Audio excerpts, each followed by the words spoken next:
Bonjour à tous! Dans cette seconde vidéo, nous allons aborder les cas plus particuliers du SMIC déclaré en DSN. Commençons par les salariés rémunérés sans durée de travail. Le SMIC est déterminé à partir du nombre de jours travaillés convertis en heures sur la base de 7 heures par jour. Il ne peut pas résulter de la prise en compte d'une durée supérieure à la durée légale de travail ou collective applicable dans l'établissement. Suspension du contrat de travail avec paiement intégral du salaire. La fraction du SMIC correspond au mois où le contrat est suspendu et prise en compte comme si le salarié était présent dans l'entreprise. Les salariés mensualisés qui ne sont pas présents toute l'année ou dont le contrat de travail est suspendu sans paiement de la rémunération ou avec paiement partiel et salariés non mensualisés dont le contrat de travail est suspendu avec maintien partiel de salaire. Le montant du SMIC pour le mois considéré est proratisé en fonction du rapport entre la rémunération versée et celle qu'aurait perçue le salarié s'il avait été présent tout le mois. Hors éléments de rémunération qui ne sont pas affectés par l'absence. Frais professionnels, par exemple, primes forfaitaires. Il n'y a pas de liste exhaustive, des éléments de salaire non affectés par l'absence, mais voici quelques exemples concrets.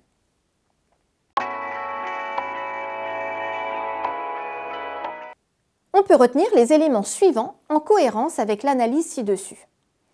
Indemnité compensatrice de congés payés, indemnité de fin de mission.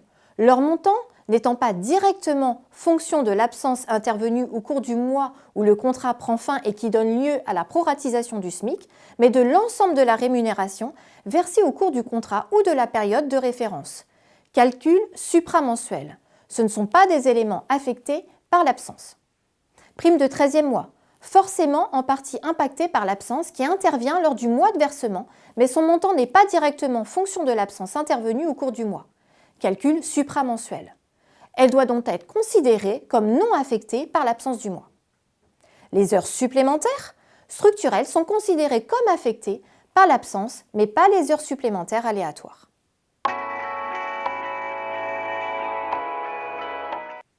Maintenant, les heures supplémentaires ou complémentaires. Le montant du SMIC, calculé pour un an sur la base de la durée légale du travail, est augmenté le cas échéant du SMIC horaire multiplié par le nombre d'heures supplémentaires ou complémentaires effectuées, sous réserve qu'elles soient rémunérées au moins comme une heure normale, pas attribuées sous forme de repos compensateur. Ces heures supplémentaires ou complémentaires sont donc prises en compte en unités de temps sans prise en compte des majorations de salaire auxquelles elles peuvent donner lieu. La valeur du SMIC renseigné doit être ajustée pour tenir compte de la quotité de travail et notamment des temps partiels de la suspension du contrat de travail avec maintien intégral ou partiel de salaire ou sans maintien de salaire et des salariés qui ne sont pas dans le champ de mensualisation. Cet ajustement permet également de tenir compte des durées collectives de travail inférieures à la durée légale.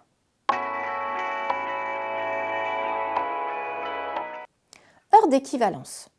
Les conducteurs routiers sont soumis à un régime d'heures d'équivalence payées à un taux majoré.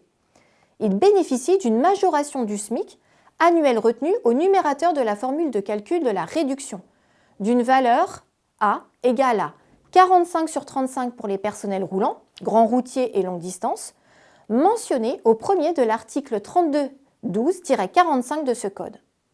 40 divisé par 35 sur 35 pour les autres personnels roulants, à l'exception des conducteurs de messagerie et des convoyeurs de fonds mentionnés au deuxième de l'article D 3312-45. Cette correction s'applique avant la prise en compte des heures supplémentaires ou complémentaires. Nous espérons avoir répondu à vos interrogations et restons à votre disposition dans votre espace sécurisé. À bientôt!